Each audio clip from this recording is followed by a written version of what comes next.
Well, this lesson is a fun one to me. It's a new lesson in the series, and I've taught the series once before and decided I wanted to add this one into the series.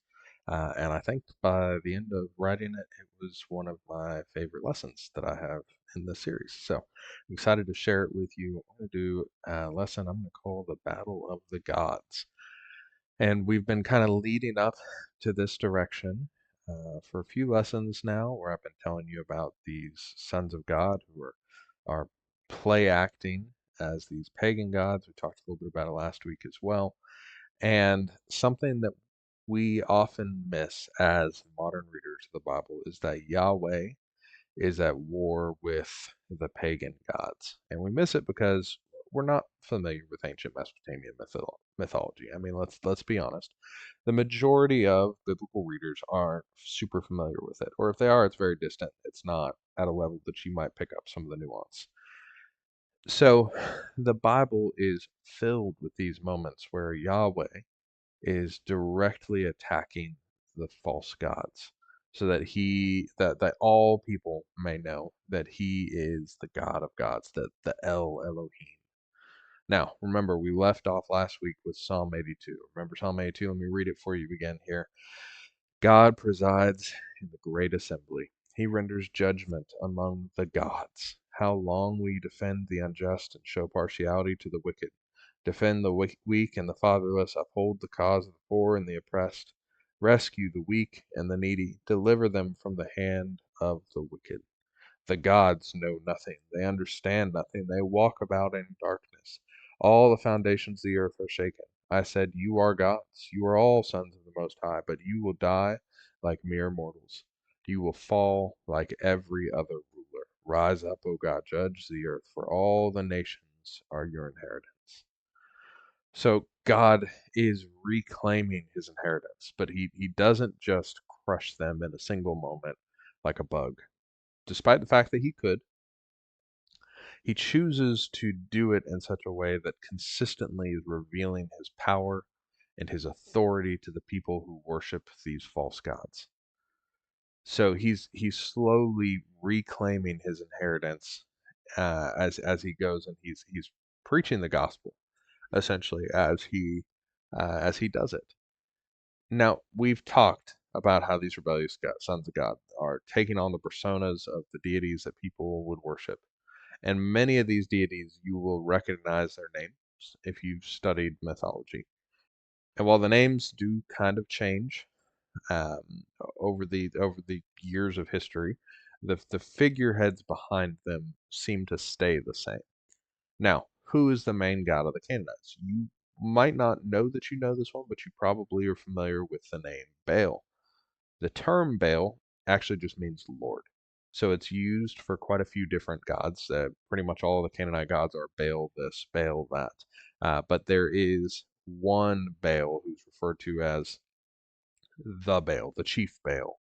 Um, and so it's this common title for the chief god of the Canaanites.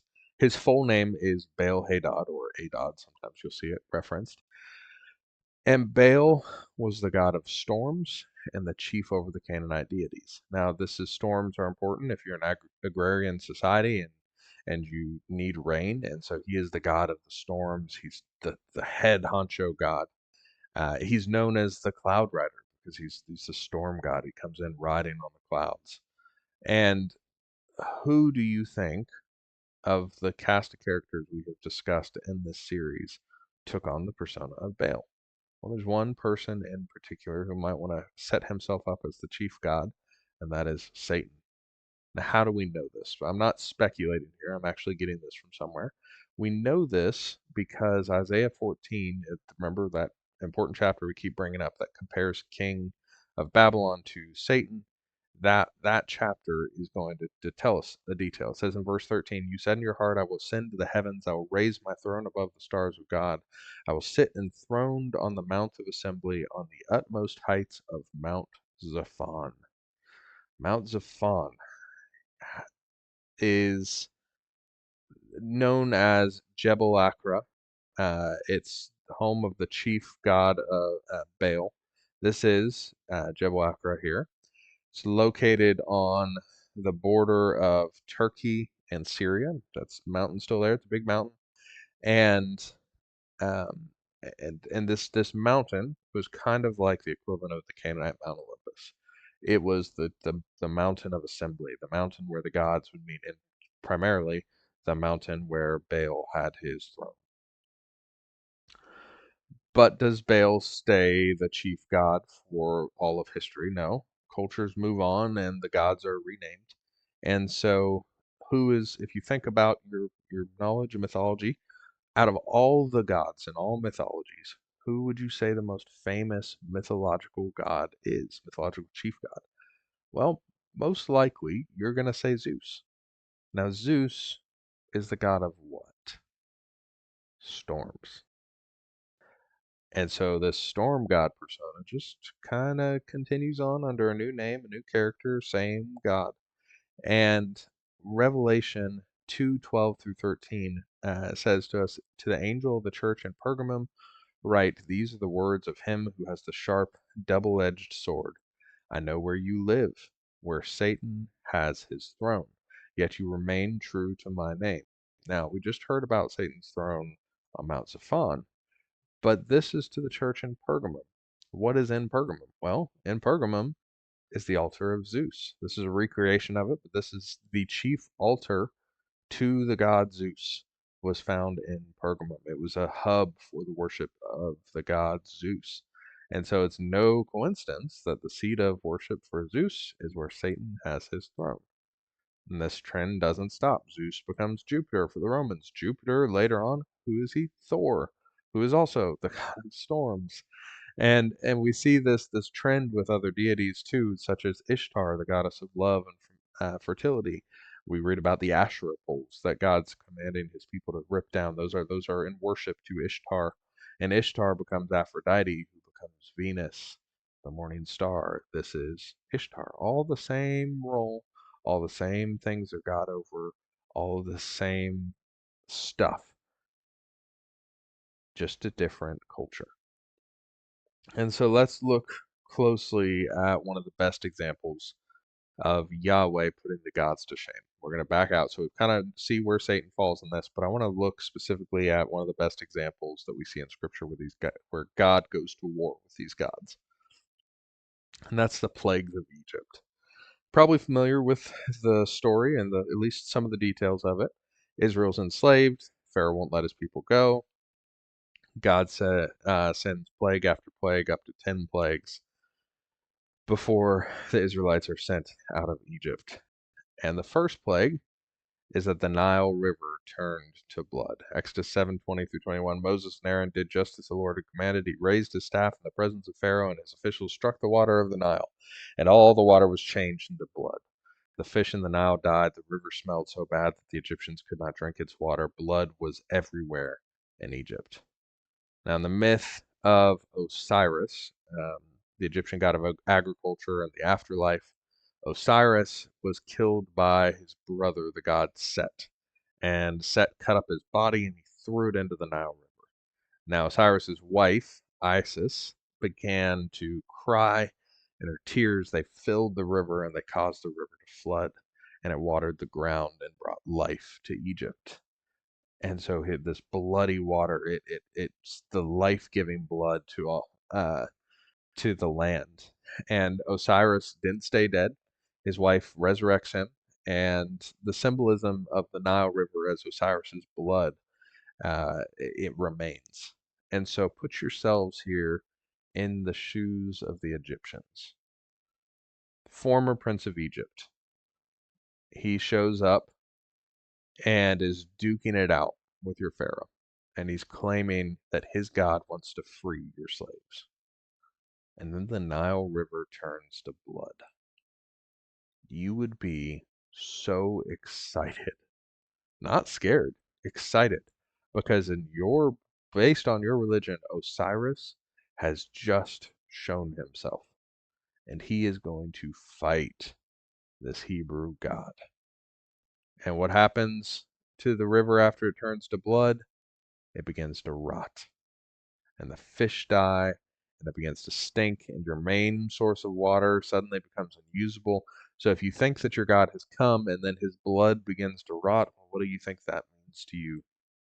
Your God is dead.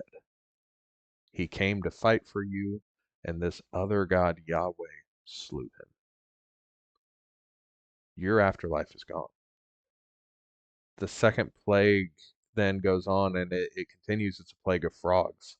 Exodus 8, 2 through 4. If you refuse to let them go, I will send a plague of frogs on your whole country. The Nile will teem with frogs.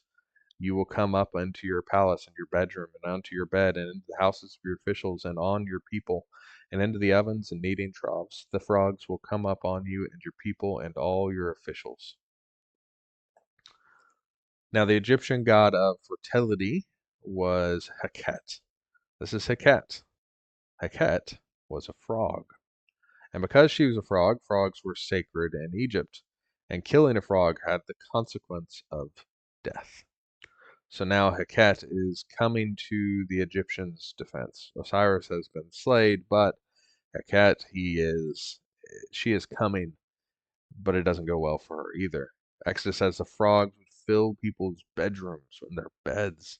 So now the representation of the goddess of fertility has filled the very location where fertility happens so that people can't make babies.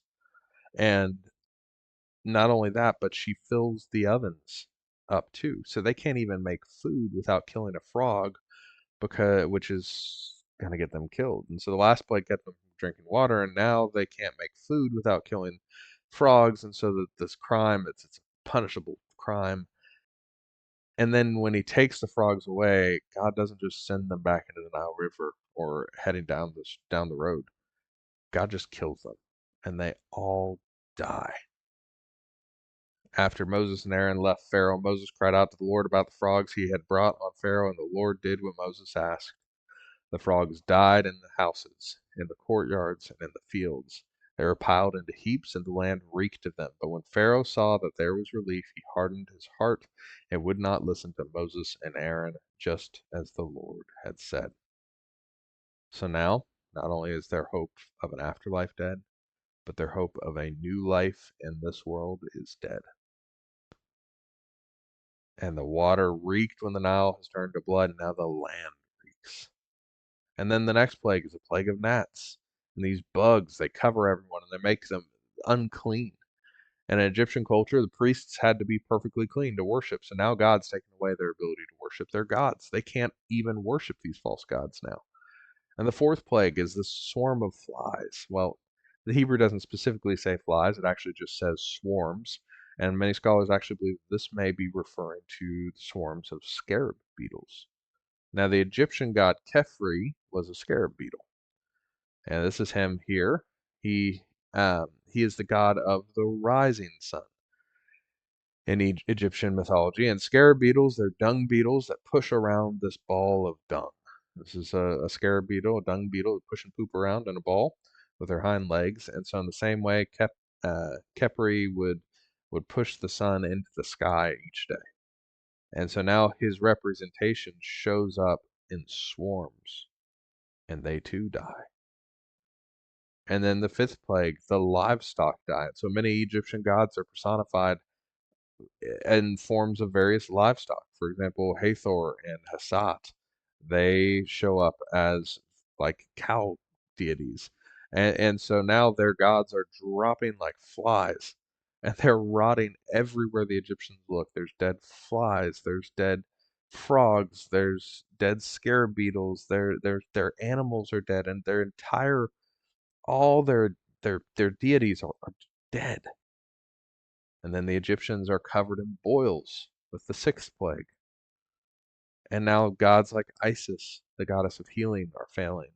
And then hail and lightning destroy the crops. Exodus 9:22 through 25. Then Moses stretched out a staff toward the sky. The Lord sent thunder and hail, and lightning flashed down to the ground. So the Lord rained hail on the land of Egypt. Hail fell, and lightning flashed back and forth. It was the worst storm in all of the land of Egypt since it had become a nation.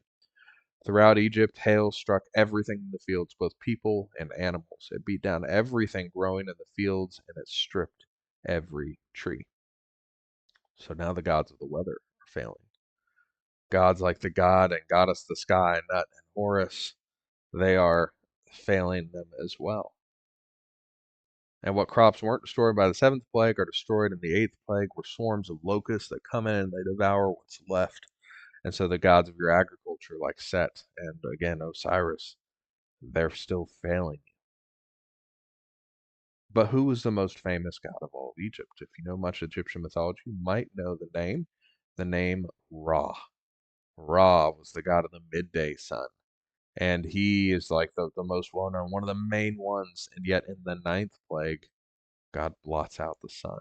It's a plague of darkness. Then the Lord said to Moses, stretch out your hand toward the sky, so that darkness spreads over Egypt, a darkness that can be felt. Ra is dead, but still one God remains, Pharaoh. And the Egyptians worshipped the Pharaoh. They believed him to be a deity. And so Pharaoh loses what is most precious to him, his son and his heir. So Yahweh humiliates the entire pantheon of the Egyptian gods. But he does it in a way that not only punishes those who have oppressed God's chosen people, but it also preaches the gospel that Yahweh is the El Elohim, the God of gods, that he stands more powerful than all deities. And so we see that this works, and many Egyptians are converted away from their beliefs, and they actually join Israel in the Exodus. Exodus 12:38, a foreign multitude also went up with them, along with flocks and herds, a very large number of livestock. But Yahweh was not finished in his war against the gods. We seem to think that he is, and often scholars stop here when they point out these parallels and what's happening. But if you read in Exodus 14, 1 through 2, you'll see that it says, now Yahweh spoke to Moses, saying, speak to the sons of Israel. So they turned back and camped before Pi-hahiroth, between Migdol and the sea. You shall camp in front of Baal Zephon, opposite it by the sea. Now, where did God tell the Israelites to camp? Baal Zephon. And what is Mount Zephon known for? Being the home of Baal. But isn't Baal Zephon way north in Syria? Well, yes, but because of the significance within pagan worship, there are many shrines that are set up and named Baal Zephon in honor of this chief Baal. And even the oldest known depictions of Baal were actually found in Egypt. And so around Egypt there is this location known as Baal Zephon, the lesser Baal Zephon. Now, to understand what happened, or what's about to happen in the story, you need to understand the myth of how Baal Hadad comes into power as the chief god.